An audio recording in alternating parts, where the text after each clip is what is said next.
My third pregnancy. So the start of my third pregnancy was, well, I was nauseous with all of them, so that was the same.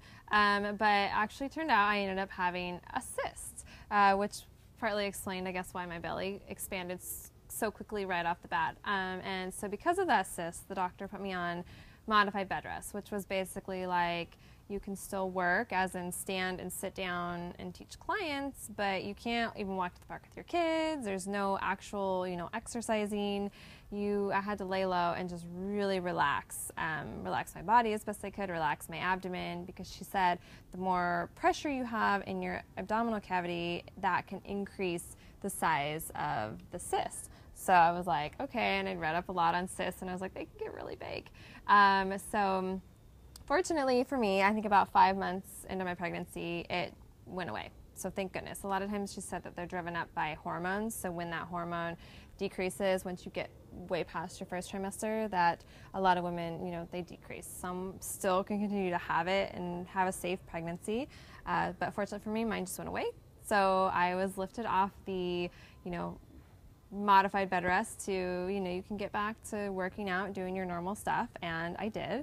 And that was a godsend for me because it was very hard not to work out. So I feel for some of you that don't get the opportunity to really work out during your pregnancy. It's definitely very challenging. But, do your best. Try to find things that you can do to keep yourself sane. So from there, had a great rest of my pregnancy. And then when it came to my due date, my third just didn't want to come. She was very cozy inside, and a week later, she didn't still come. And so finally, my doctor and I decided we'd set, an induction date for 2 weeks, because I really wanted to give it that full 42 weeks just in case, because I really didn't want to be induced. I hadn't been induced with my first two. They came along naturally and everything went fine. And so to be induced with my third, I know that, with inductions, it can increase your rate for having to have a C-section, just if your body isn't naturally ready.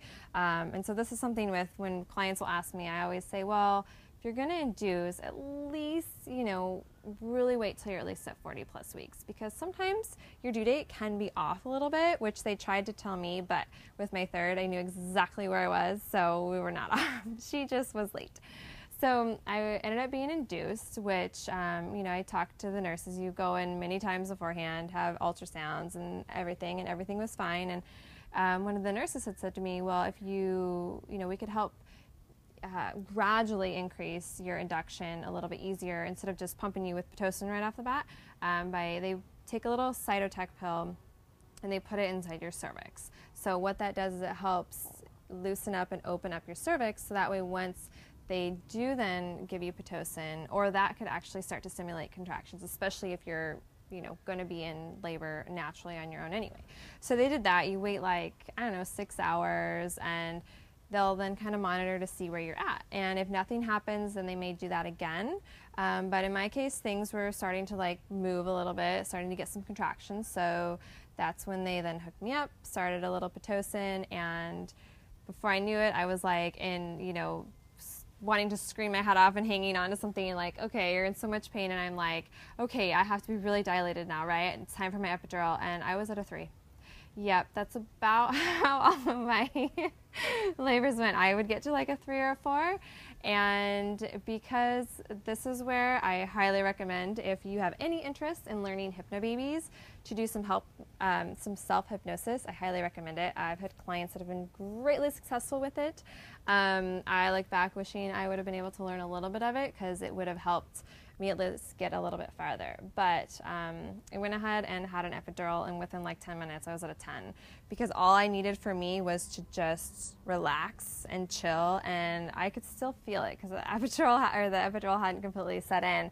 And anyway, then one other really cool thing I wanted to share with this delivery went really, really good. It was the best an induction could have gone. And again, I took it slow. I didn't want the baby to be pushed out, and there's no rush, right? You'd rather do it slowly and make sure things go as easily and effortlessly as possible.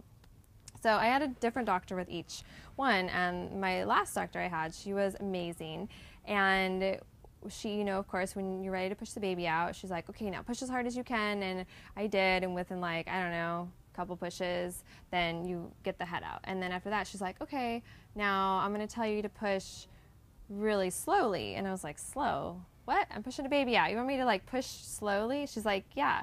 So what she was doing is she was working each shoulder out. I would push gently. So instead of just shoving the shoulder out, and it actually was one of those things I didn't end up tearing at all. And granted, it was my third baby, but doing these little things can definitely help, you know, easing your progress. And the way she had me deliver the baby was different than the first two. And I looked back and I was like, I wonder if that's how my delivery had gone on the first two, if tearing and then episiotomy and all that kind of stuff never would have taken place. So for more on that, I'm going to talk a little bit more about episiotomies and all of that in another post. So anyway, if you have to be induced, don't be afraid of it. Just, you know, learn as much as you can, talk to your doctor, and just have positive thoughts on it. So best wishes.